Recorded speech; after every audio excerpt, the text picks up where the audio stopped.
Hey everyone, Gerber here. I wanted to talk about how I fixed the vertical blade play in the Gerber 06 Auto. Some owners, and including myself, experience a little bit of vertical blade play, which means you can move the blade up and down, right? Versus, side to side. And so, wanted to talk about how I fixed it. Finally got it to where there's no blade play whatsoever, and makes me just love this knife even more. So let's get into it. I'm going to take the knife apart and show you what I did.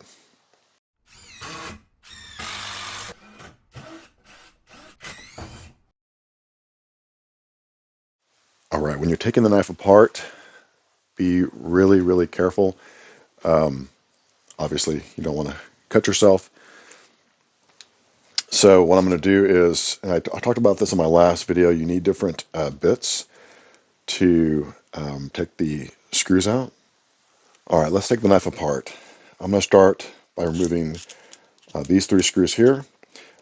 Be really careful. Some people will tape up the blade. You're welcome to do so. Maybe some painter's tape or something, just so you don't cut yourself. But I'm going to start by removing these three screws here, these here, and then we'll get to the stop pin. All right, so these three screws are gone. I'm going to leave these in for now. I don't think I have to remove these. I remove the pocket clip to clean the knife. You can if you want, especially if you want to get in between. So this is the additional spacer that I put in the knife. So if you want to get in there and clean it, then you would have to remove these. I'm gonna leave these in there for now. So let's get into removing the stop pin screws. There's one on each side. So the best way of doing that, here I'm gonna close the blade. Best way of doing that is to either use two screwdrivers, one on each side, to remove it, or to use a pair of pliers to hold that stop pin in place and then remove it for each side. And so I'll go ahead and do that. I'll just use a Leatherman. Again, I'm just going to hold it like this and then unscrew this screw on both sides. Now you do have to remove the stop pin completely to put the blade in, so there's no getting around that. All right, I'm keeping the screws separated, but they are all the same screws. So even if you mix them up, they will still fit in the different smaller sections here. These are all the same screw, except for these. Right, these are longer. All right, now I'm going to remove the pivot screw here, and this is the last screw holding everything together. So you don't want the knife to come apart in your hands. There's still tension on the spring. So I'm going to go ahead and release it. And then I'm going to remove the pivot pin from the knife. All right, with all the screws undone, I can just take the handle scale off, take the secondary scale off, and now we have the inside of the blade. I'm going to remove the plunge lock button. And if you notice on the bottom of this plunge lock button, there's a divot. So that's where the spring goes into that gives it the tension when you press it. And this is what, I'm going to remove the blade too while I'm in here. We can just be cautious with that spring. It is loaded. There we go. And then there's the spring. There is the stop pin. And this is the plunge lock spring. Now this is the key to removing that vertical blade play. Even with the handle scales, without the handle scales, there's just too much room. And so the plunge lock button doesn't have enough tension to hold that blade in place solidly. So what I did was I took a screw and I cut the threads off of it. And I put that in this recessed area for the spring where the button goes in. And so what that does is it compresses that spring. Again, even with the handle scale material, it compresses it quite a bit. So the force of that button now, it's a little bit harder to push, but it comes out against the blade harder and keeps that blade in place. And that is what was causing the vertical blade play. So now that's been fixed. Quick note, if you ever lose this little guy here, this is the a stopping pin for the close action of the blade. If you ever lose this pin, this is not the original pin, you can take a piece of a Dremel bit, cut off the long portion of it, taper one of the edges, and it's the exact same diameter as the pivot, as the stop pin hole, which is what this is. It's a piece of a Dremel bit. So I lost my pin, the knife set in pieces for many months, but I was able to recreate one with a piece of a Dremel bit. So, fun fact, the Dremel bit diameter is exactly what fits in this hole. So just in case you're in that situation where you need to replace this pin, you can either order one from Gerber, although I think I've reached out to them and I haven't heard anything. But if you need this pin in a hurry, the Dremel bit, just cut a piece off of it and taper it in, measure it, of course, and it works great. All right, I'm going to put this knife back together. I'm going to try and use this Mega. I think this is this, or Max, or this is the strongest of the springs. As I mentioned, the pin on this is just a little bit shorter than the others. So you're going to have to really hold that knife together a little bit more because it'll slip out of that knife hole here. So this is the hole that the tip goes in like that. So, and it, as you can see, it doesn't really, I mean, it just barely clears it, and with the spacer, right, it'll barely. So it, we're going to give it a shot. We'll see if I can install this one.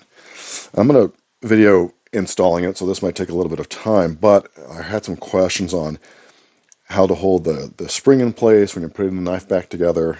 So let's get to it. Here is your clip side of the blade.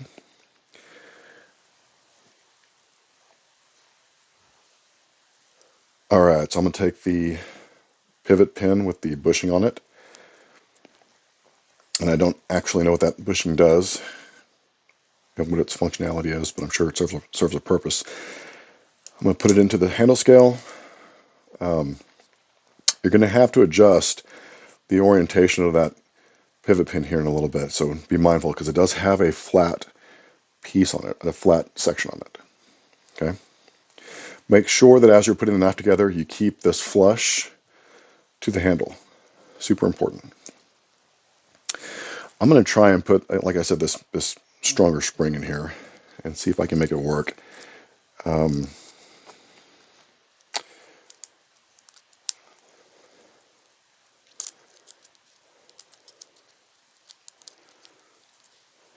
So the way it goes in, let me show you what I'm doing here. There is, so the way it works is there's a little hole at the bottom, and that's where the straight piece here will feed. So I'm going to kind of work that in there. There we go. And it lays against the back of the stop pin. So be careful that it doesn't adjust the stop pin, right? So when I first did it, it pushed it out just a little bit, and you'll end up with a knife that looks like that. You want to make sure it's flush. So just kind of check every now and again to make sure it's flush against the back of the blade. But you'll see though, with that spacer I put in there, the spring fits almost flush, which is a little bit of spring sticking out, which is the way it should be because that fits into the blade, this cutout area in the blade. Okay. All right. The next thing I'm going to do is I'm going to put the blade on the spring pin. So again, here's where it gets kind of crazy because that spring pin is super tiny. See, it doesn't actually come out of that hole very clear, very much. So you have to just hold it really tight, otherwise it'll pop out. Now I'm going to rotate it because you want that tension. on that.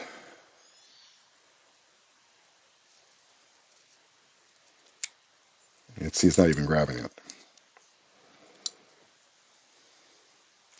Part of the problem is on this side, the hole is recessed on this side too. So if the metal piece here doesn't actually connect, then it won't. It's not even focusing.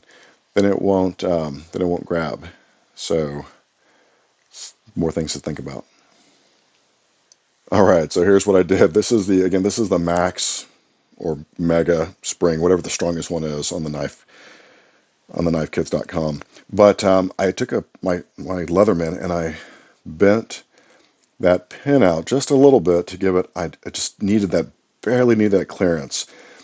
I mean, not even much at all, but just bend it up just enough to where it'll clear the hole in the blade. And I think I got it to work. So let's give it a shot.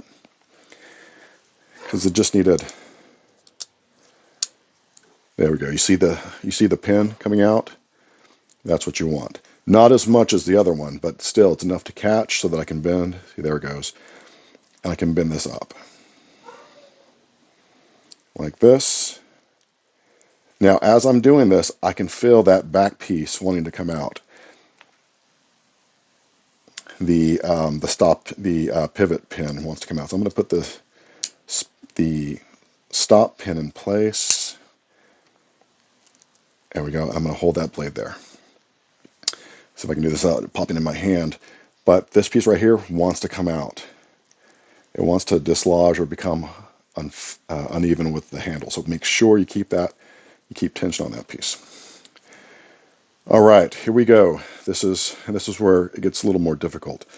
I'm going to have to take the pivot pin, rotate it clockwise just a little bit because I need to move that blade forward. Okay, I'll show you why in just a second. But I need that flat area of the pivot pin to be faced up when I'm finished. Why? Because this side, the orientation is faced up. And it's got to fit on top. Okay, it'll make sense here in just a second. So I'm going to take my Leatherman here and I'm going to grab that pin. I'm just going to rotate it back. Again, keeping tension on the back of the handle.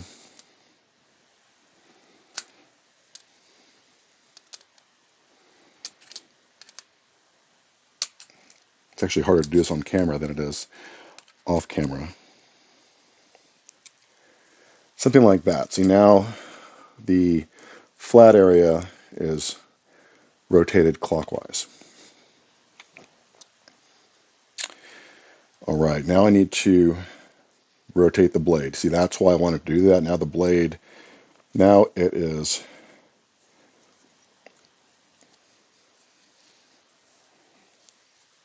rotating with the stop pin going, with the flat piece going straight.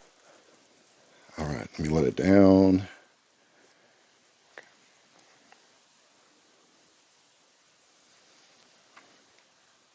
Okay, now now that it's set up the way I want it, I'm going to put my spacer, my spring spacer into the spring section there.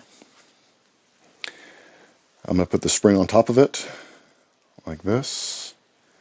And this is where it gets really difficult, especially with a wounded finger. You have to finagle that just a little bit.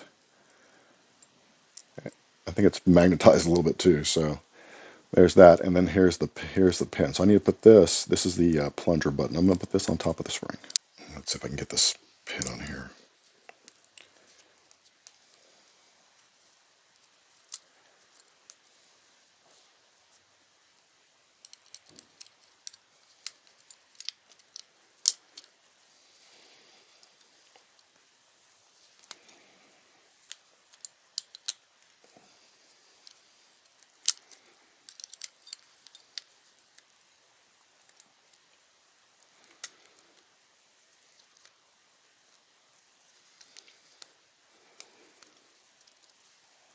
Okay, so I got the pin on there. I'm going to rotate the blade forward.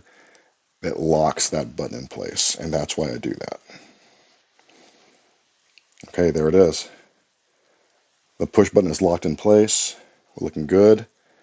I got my pressure on the back of this thing so that the back piece doesn't come out. I'm going to take the handle scale on top here.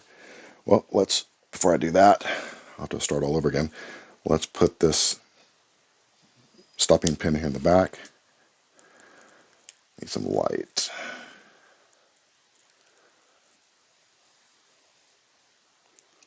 Okay, I'm going to rotate the blade forward just so that, again, I need that flat piece on top. There it is. Please don't cut yourself while you're doing this. And I'm going to put this top piece here on top. Oh, we got to finagle this blade. Just don't cut yourself, whatever you do.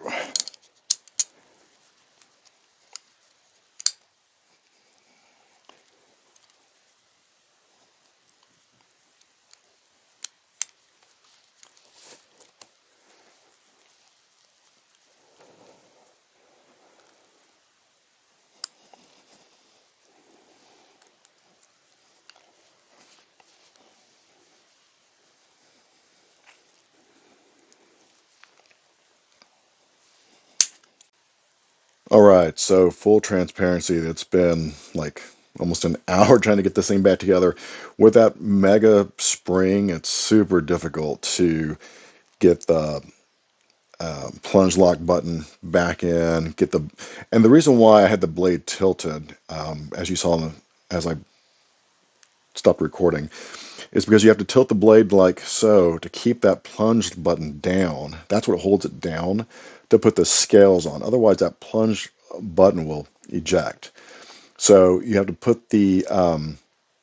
you have to tilt the blade forward, which turns the pivot pin forward, which lines up the flat piece with the scales. Hold it there, put the scales on. It keeps that button plunged down. While it's on there, put the main stop pin in there as tight as you can. That will hold the blade like this, right, because it's so tight. But it'll keep everything from just blowing up on you as you finish the rest of the screws. Now that all the screws are back in place, I can loosen that pivot pin, and it will, the blade will go back in place. Super difficult process with that larger spring. I would not want to do that again. I'm sure I have to do that again when I have to clean it next. But I was able to get that mega torque spring installed. So I was able to get it to work way snappier than the other spring because this is, well, it just broke. See that? It's just that little pin there, that little notch in there is just not long enough to engage with the hole that's in the blade. So that's not going to work. All right, so I was able to get the mega spring installed. So I did a lot of it off camera. It was a chore. It was super difficult to do. I ended up having to take the mega spring and using pliers. This is not the mega spring, right? This is the max, I believe. But taking pliers, I had to bend that little nib up more so that there was more purchase into the blade, so that when you go to close it, it wouldn't pop out. And when it gave a little more forgiveness when you're putting it together, so it doesn't just slip out of that the hole in the blade. So I ended up doing that.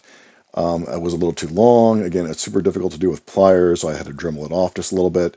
Ended up making the spring smaller, right? And so when you do that, then the force is stronger. So it was very, very difficult then to put the knife back together because of the force of this spring as it's being compressed. So that said, what I ended up doing because of that is I put the knife together, had the spring in place, everything looked good. The plunge button is usually what gets me, right? Because you're trying to get that plunge button in there and get it all together without that spring popping out. So this locking mechanism. So what I ended up doing is I put the plunge button in there just barely, put the knife back together, and then I used a screwdriver just to kind of give it a little nudge to get it into its groove here. Then I held it down. Then I put these two screws here in, again, to give it that pressure, tightened the pivot screw as hard as I could. That way there's no movement so it doesn't pop back out. Then I screwed everything in, and then I loosened the screw until the blade would flow smoothly. But all that done, I was able to get the max spring installed. I was able to fix the vertical blade play. There's none. Even the side to side is gone, because that max spring can tighten. With that mega spring, you can tighten this pivot screw even more, and it still fires beautifully. So now, if I were to if I was to compare it to something like the Benchmade Claymore, they both fire almost exactly the same, which is super cool. That said, out of the box, which one would I go with? Just because of the poor spring that comes with this one, and without the mods I made to it, I would go with the Claymore. With the mods, with the spring, with everything now that the fire mechanism has been upgraded, absolutely I'd go with the 06 Auto. It's just a better knife than the Claymore. I'm not going to talk about steels. The CPM D2 steel. That's a great steel. S30V is an old super steel, so I'm not going to get into that too much. But I like them both. But just the abilities of this knife, right? It's got the glass breaker. It's all aluminum. It's solid. It's built like a tank, right? And the large, plunge button here versus the small one. No glass breaker. This whatever materials they use, it's a plasticky versus aluminum. Half liners, right? They only go like halfway into the blade, whereas this has full metal liners. It's just more of a solid knife once you fix the firing mechanism. And so all that, with the mods I made to it, which one would I go with? Absolutely every day of the week. Gerber 06 Auto wins. I do like the pocket clip way better on this one than this one, so I might take it to a buddy who will bend it down for me and kind of give me that same feel. But yeah, so anyways, if you have the 06 Auto, you're willing to get in there, take it apart, kind of experiment with it, you can definitely get it with a lot of work, get it to take the mega spring from knifekits.com. You can make that work. You can add a liner. You can add space to it so the spring won't break on you. And you can have an amazing Gerber 06 Auto. Until next time, this is Gear Modder signing out.